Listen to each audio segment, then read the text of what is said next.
আসসালামু আলাইকুম সুপ্রিয় দর্শক শুভেচ্ছা সহ আমন্ত্রণ এনটিভি ইউরোপ নিউজের সাথে রয়েছে আমি মোহাম্মদ মাসুদুজ্জামান। সংবাদের শুরুতেই জানিয়ে দেব শিরোনাম। যুক্তরাজ্য ইউর বিচ্ছেদ প্রক্রিয়ার সময় পেছানো হলো 6 মাস। ব্রেক্সিটকে সর্বোচ্চ অগ্রাধিকার দিবেন বললেন ব্রিটিশ প্রধানমন্ত্রী থেরেসা মে। দীর্ঘ 7 বছর পর ব্রিটেনের ইকুয়েডর দূতাবাস থেকে আটক হলেন উইকিলিক্স প্রতিষ্ঠাতা জুলিয়ান অ্যাসাঞ্জ। এবং জাঁকজমকপূর্ণ আয়োজনে লন্ডনে অনুষ্ঠিত হল মিউজিক্যাল প্রতিষ্ঠান গুরু সাউন্ডসের 15 বছর পূর্তি অনুষ্ঠান।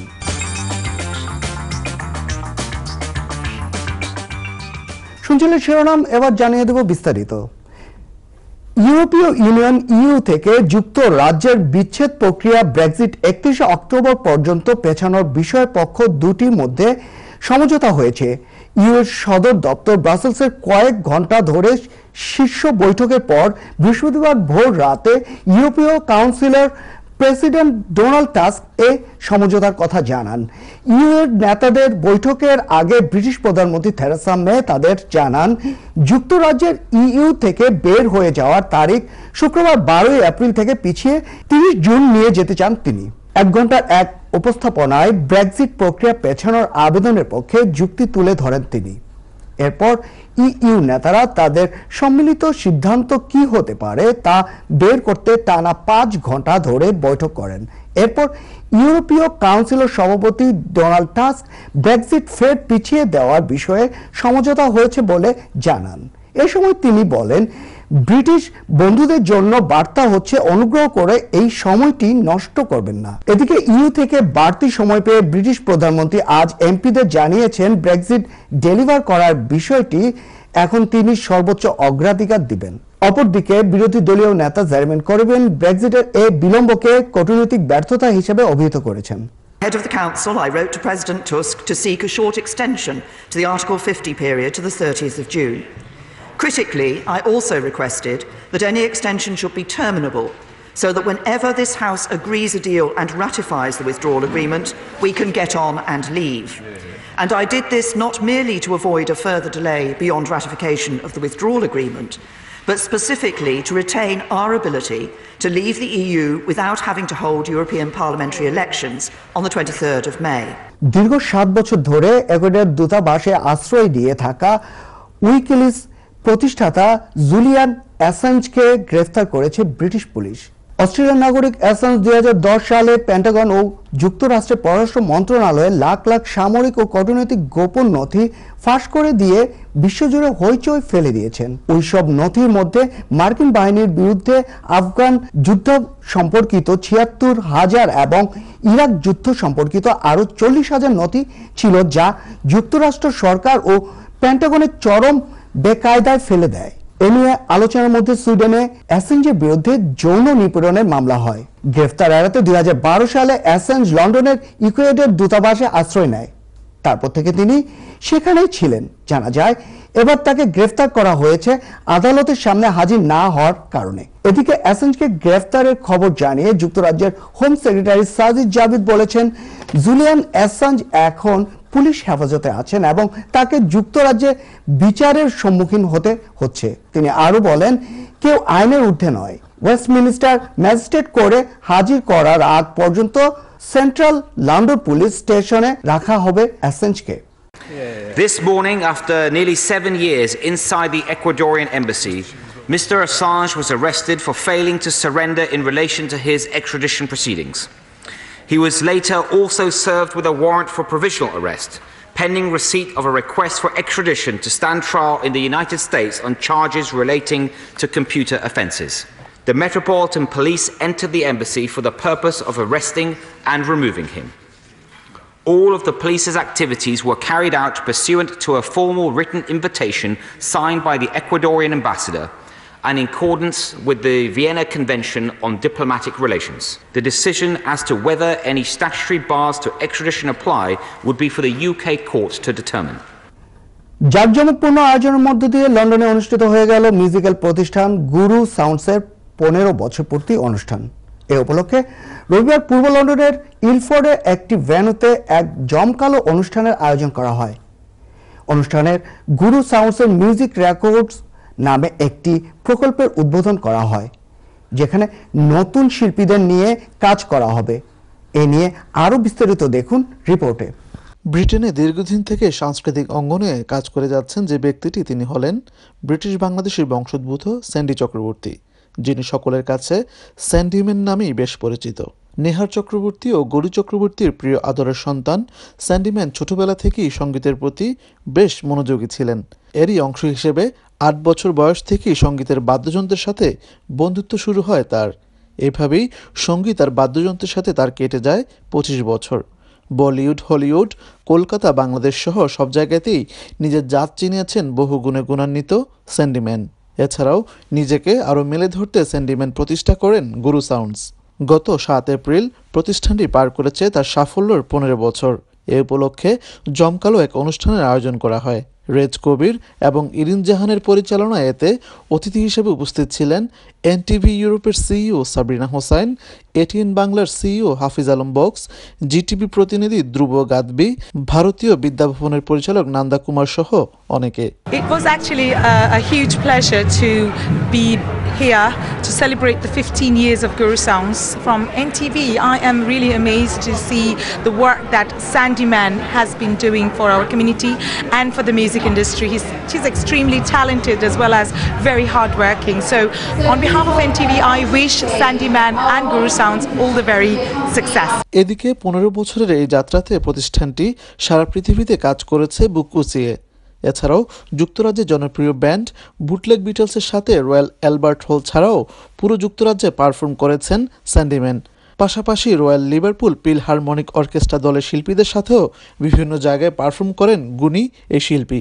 তবে স্যান্ডিম্যান জানান, গুরু সাউন্ডসের 15 বছর পূর্তি তার কাছে বিশেষ কিছু, কাজ করে যেতে চান আরও অনেক দূর। খুব ভালো লাগছে আজকে আমাদের 15 বছরের সেলিব্রেশন।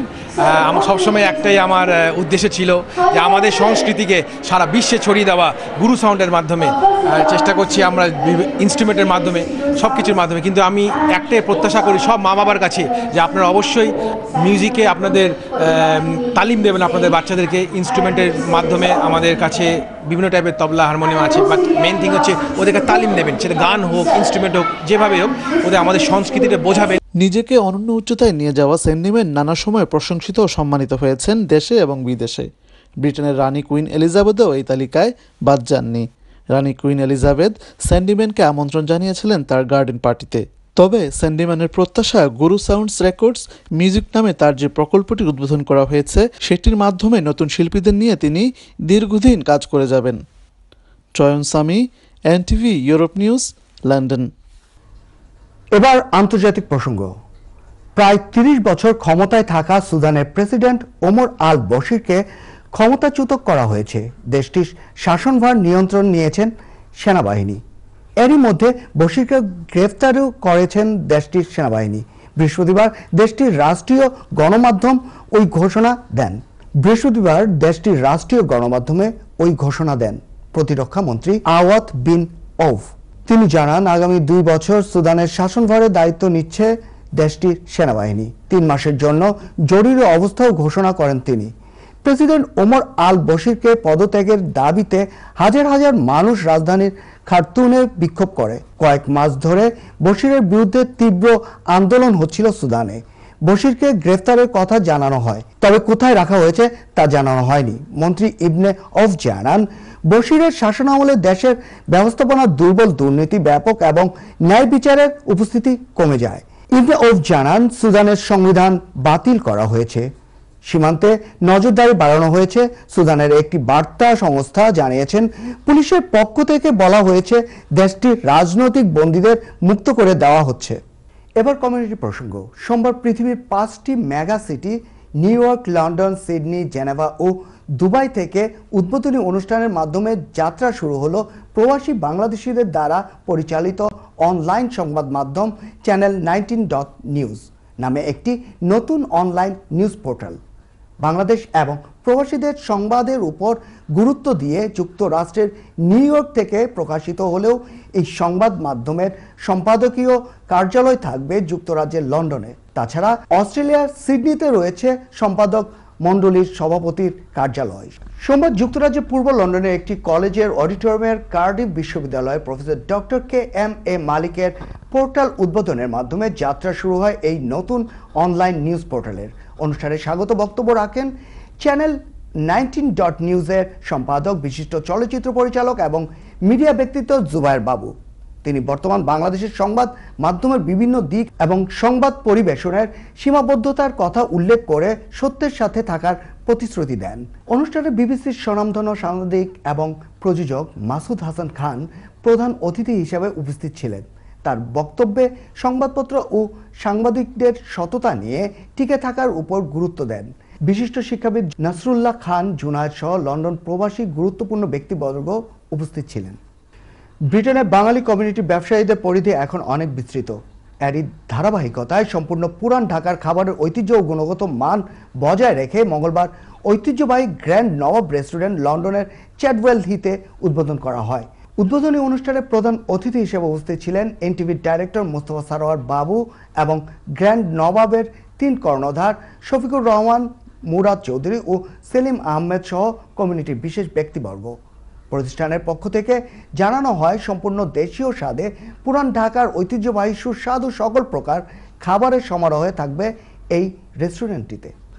চ্যারাটন ব্যাডমিন্টন ক্লাবের উদ্যোগে 4th বার্ষিকী উপলক্ষে ন্যাশনাল ব্যাডমিন্টন টুর্নামেন্টের আয়োজন করা হয়েছে। আমাদের গ্রেটার ম্যানচেস্টার প্রতিনিধি শাহ মুবাশশির আলী জানান, এতে ব্রিটেনের বিভিন্ন শহর থেকে 86টি টিমের অংশগ্রহণে 2টি পর্বে ওল্ডহ্যামের পৃথক 2টি ভেন্যুতে অনুষ্ঠিত হয়। মঙ্গলবার দিনব্যাপী এ আয়োজন প্রথম পর্বে শুরুতে ক্লাবের সভাপতি আব্দুল হান্নানের স্বাগত বক্তব্যের মাধ্যমে টুর্নামেন্টের আনুষ্ঠানিকতা শুরু হয়। আজিজুর রহমান রুমেলের পরিচালনায় দ্বিতীয় পর্বে ছিল ফাইনাল খেলা ও পুরস্কার বিতরণী অনুষ্ঠান।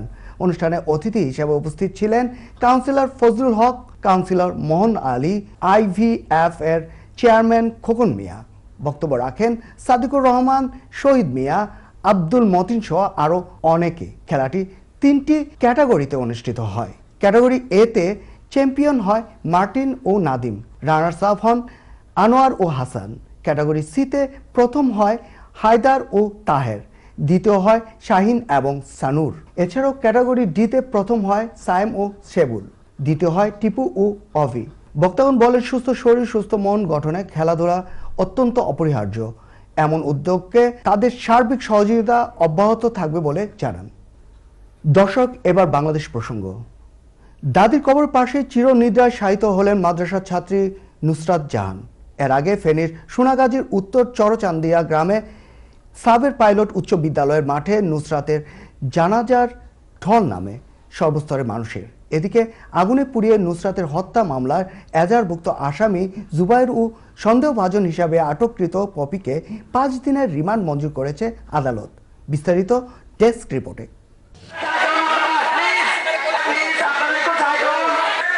বৃহস্পতিবার বিকেল 5টার কিছু পরে ফেনীর সোনাগাজীতে নিজ গ্রামের বাড়িতে পৌঁছায় মাদ্রাসা ছাত্রী নুসরাত জাহানের মরদেহ। সেখানে সৃষ্টি হয় আবেগঘন পরিবেশের।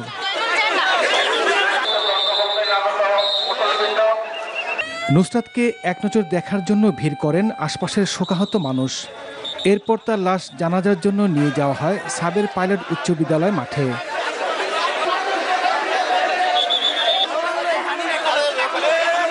জানাজায় সহপাঠী, রাজনৈতিক নেতৃবৃন্দ, প্রশাসনের কর্মকর্তা ছাড়াও নানা শ্রেণী পেশার মানুষ অংশ নেয়।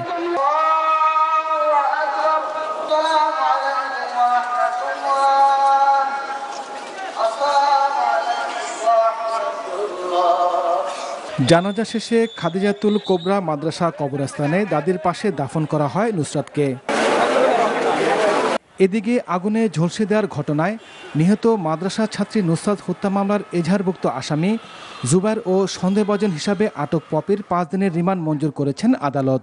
অন্যদিকে মামলাটি তদন্তের জন্য police bureau of investigation PBR কাছে স্থানান্তরের পর তদন্ত কর্মকর্তা মোহাম্মদ কামাল হোসেন মামলার নথি PBR কাছে হস্তান্তর করেছেন। NTV news desk. ভারতের সাথে 54টি যৌথ নদীর পানির সমস্যা সমাধানে আলোচনা চলছে জানিয়ে প্রধানমন্ত্রী শেখ হাসিনা বলেছেন, প্রতিবেশী দেশগুলোর সাথে আলোচনা করেই পানির সমস্যার সমাধান করা হবে। বঙ্গবন্ধু সম্মেলন কেন্দ্রে পানি সম্পদ মন্ত্রণালয় আয়োজিত বিশ্ব পানি দিবসের উদ্বোধনী অনুষ্ঠানে এসব কথা বলেন প্রধানমন্ত্রী। বিস্তারিত দেখুন রিপোর্টে।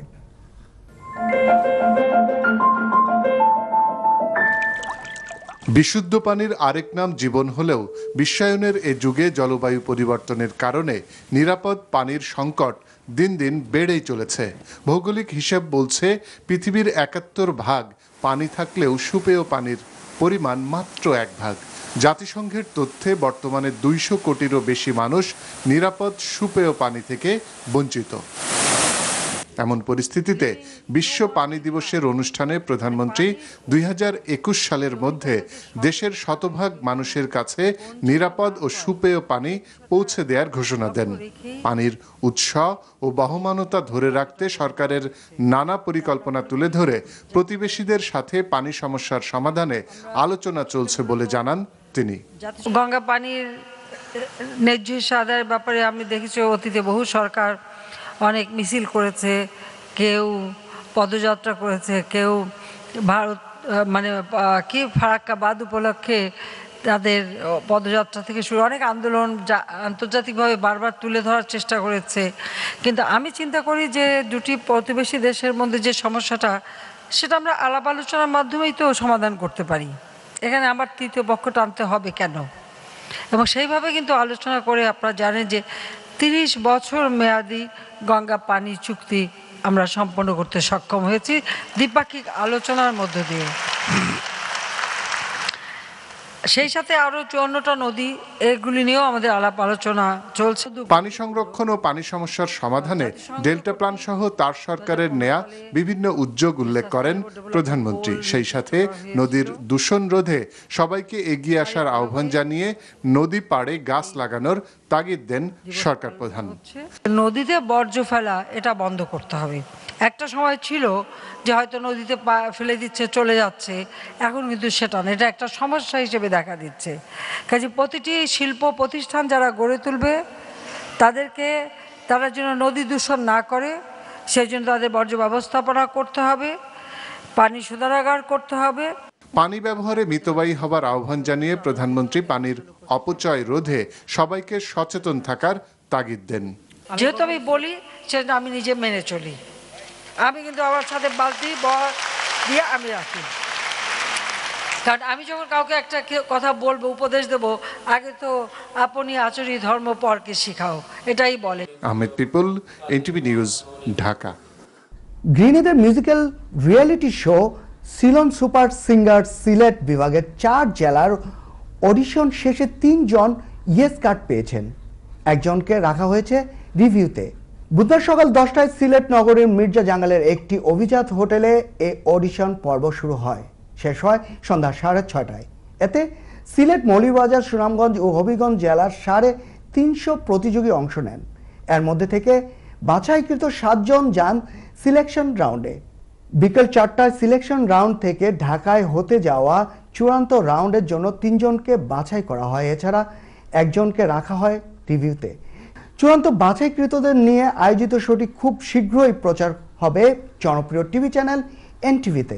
দিনভর অডিশনে সিলেকশন রাউন্ডে বিচারক হিসেবে ছিলেন জনপ্রিয় সঙ্গীতশিল্পী ফাহমিদা নবী, পার্থ বড়ুয়া ও অভিনেত্রী তারিন।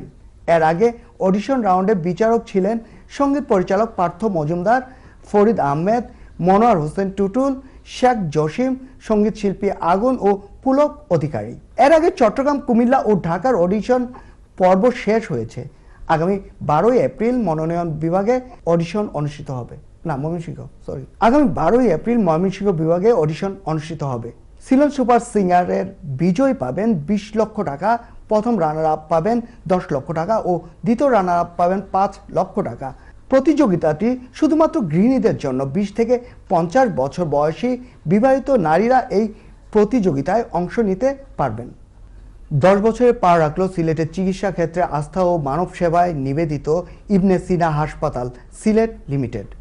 এই উপলক্ষে নগরীর একটি অভিজাত রেস্টুরেন্টে সিলেট প্রেস ক্লাবের সাংবাদিকদের সাথে মতবিনিময় সভায় মিলিত হয় হাসপাতালের কর্তৃপক্ষ। সভায় প্রধান অতিথির বক্তব্য রাখেন ইবনে সিনা ট্রাস্টের GM ANM তাজুল ইসলাম।